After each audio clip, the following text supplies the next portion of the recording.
Éntrate en la oscuridad más profunda de Noches de Suspenso, donde cada historia es un torbellino de terror que te atrapa en un universo donde lo imposible cobra vida y los secretos antiguos susurran en la noche. Prepárate para enfrentar tus peores pesadillas mientras lo indescifrable se despliega ante tus oídos con una melodía macabra, atrayéndote hacia lo desconocido con un poder irresistible. ¿Te atreves a desafiar el miedo?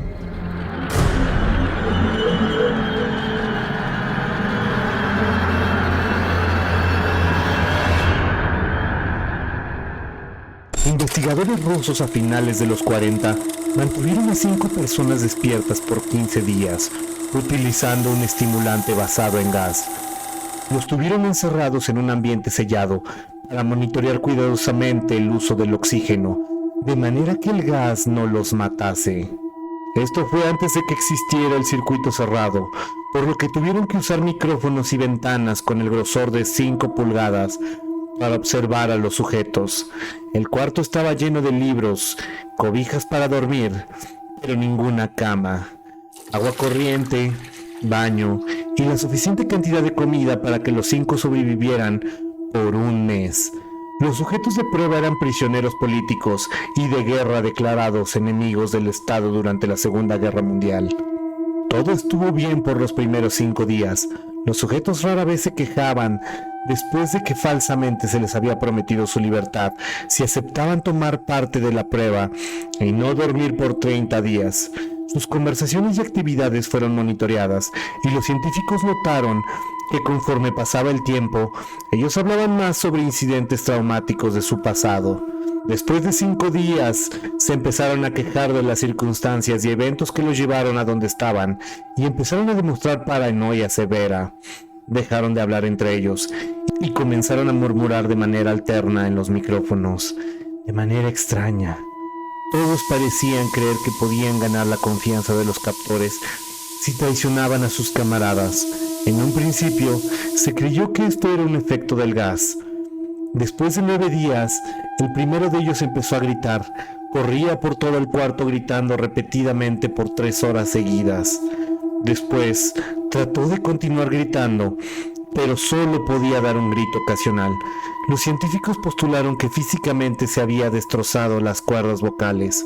La parte más sorprendente de este comportamiento fue cómo los compañeros reaccionaron a esto, o mejor dicho, cómo no reaccionaron.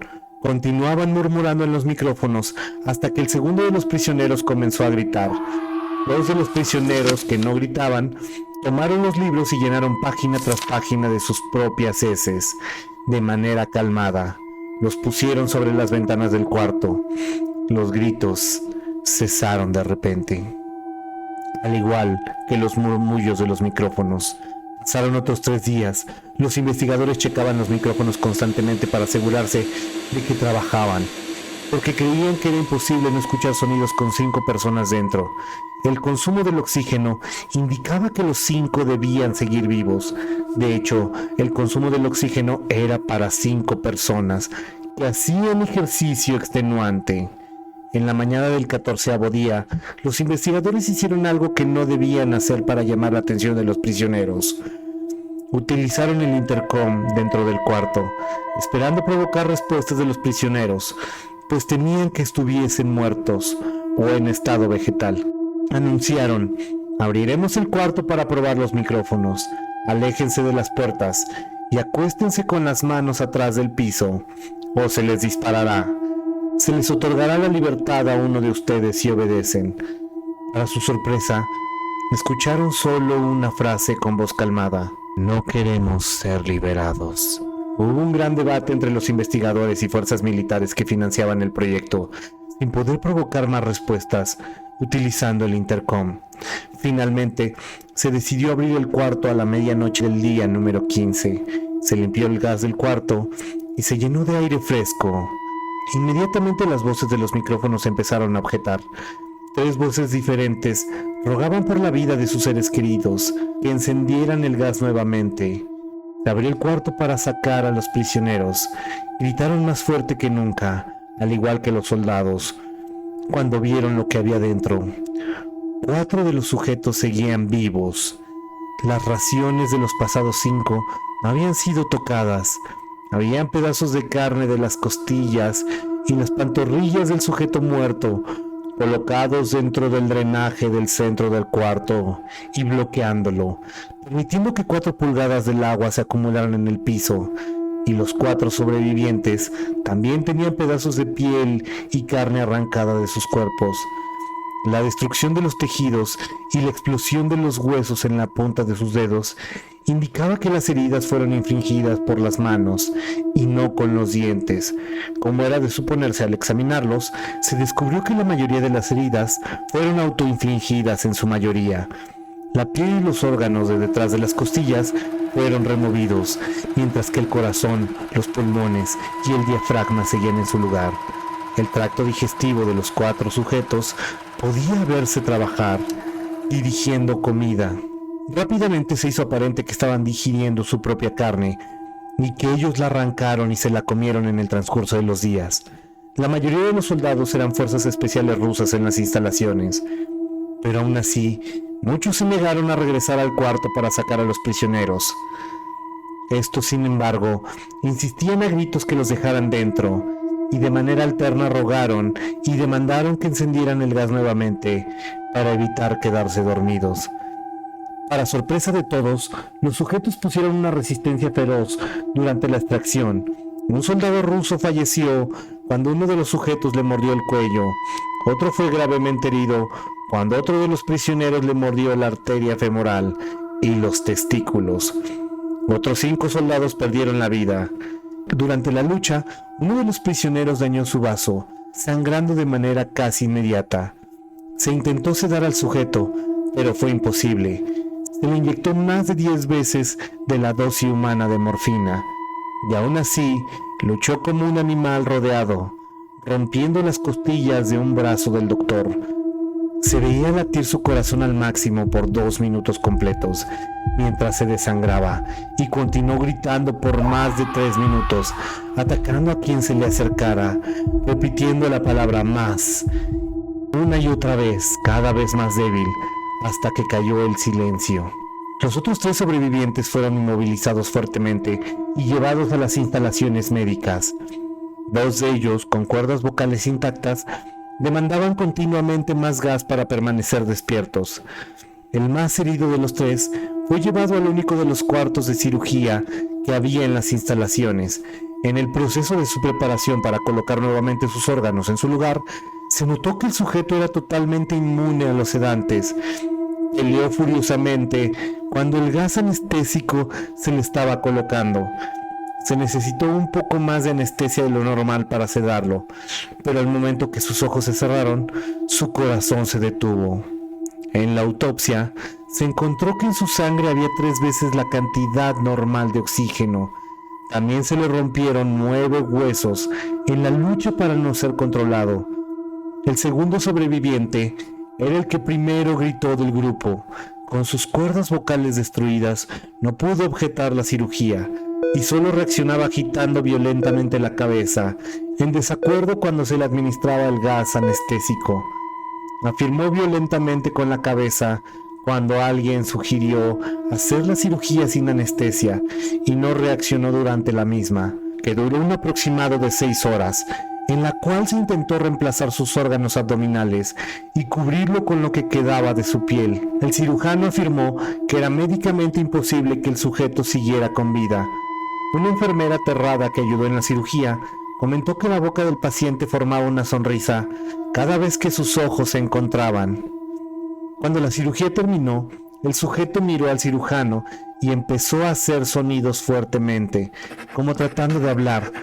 Asumiendo que esto era de gran importancia, el cirujano le entregó un papel y una pluma para que el paciente pudiera comunicarse, y escribió: "Sigue cortando". Se le hizo la misma cirugía sin anestesia a los otros 2 sujetos. Se les tuvo que inyectar un paralítico, pues ellos reían constantemente y le era imposible realizar la operación al cirujano. Una vez paralizados, solo podían interactuar con sus ojos. En el momento en el que pudieron hablar nuevamente, exigieron una vez más el gas estimulante, Los investigadores trataron de averiguar por qué se lastimaron de esa forma a sí mismos y por qué querían el gas nuevamente. La única respuesta fue: debo permanecer despierto. Se reforzó a los 3 sujetos y los devolvieron al cuarto para esperar su destino. Los investigadores, enfrentando la furia de sus benefactores militares por haber fallado las metas del proyecto, consideraron dar la eutanasia a los prisioneros. El comandante, un ex KGB, vio potencial en el proyecto y en su lugar decidió ver qué pasaría si ponían el gas nuevamente. Los científicos se negaron rotundamente, pero al final tuvieron que aceptar. En preparación para ser sellados nuevamente en el cuarto, los prisioneros fueron conectados a un monitor EEG. Para sorpresa de todos, los 3 dejaron de pelear en el momento que se dieron cuenta que los regresarían al gas. En ese momento, era obvio que los 3 estaban haciendo un gran esfuerzo por mantenerse despiertos. Uno de los prisioneros estaba murmurando una canción. El sujeto mudo peleaba con las ataduras de la piel, como si tratara de enfocarse en algo. El último sujeto mantenía su cabeza en la almohada y parpadeaba rápidamente, siendo el primero al que se le puso el EEG. La mayoría de los investigadores monitoreaban sus ondas cerebrales. Eran completamente normales la mayor parte del tiempo, aunque algunas veces aparecía una línea recta de manera inexplicable. Parecía que repetidamente sufrían de muerte cerebral. Mientras analizaban los datos, una enfermera notó que los ojos del sujeto se cerraron. Sus ondas cerebrales cambiaron inmediatamente por las del sueño profundo. Luego se pusieron rectas y de manera simultánea su corazón se detuvo. El único sujeto que quedaba que podía hablar comenzó a gritar para que lo encerraran en ese momento. Sus ondas cerebrales mostraban las líneas rectas del sujeto, que acababa de morir por quedarse dormido. El comandante dio la orden de sellar el cuarto con los 2 prisioneros dentro, junto con 3 de los científicos. Uno de los 3 inmediatamente tomó un arma y abrió fuego contra el comandante, matándolo de un tiro entre los ojos. Después apuntó al prisionero mudo y le voló el cerebro. Apuntó al prisionero que quedaba vivo, mientras que los demás investigadores se escaparon del cuarto. No me encerrarán con estas cosas. No contigo, le gritaba al prisionero que estaba atado al camastro. ¿Qué eres?, demandó. Necesito saber. El prisionero sonrió. ¿Tan fácilmente te has olvidado de mí?, el prisionero preguntó. Somos ustedes. Somos la locura que está encerrada en todos ustedes, rogando por la libertad en cada momento de tu vida. Desde lo más profundo de tu mente animal, somos aquello de lo que te escondes en tu cama todas las noches. Somos lo que duermes y silencias y paralizas cuando te vas a tu cielo nocturno, donde no te podemos alcanzar. El investigador hizo una pausa, apuntó al corazón del prisionero y le disparó. El EEG mostró una línea recta, mientras el sujeto débilmente murmuró: casi tan libre.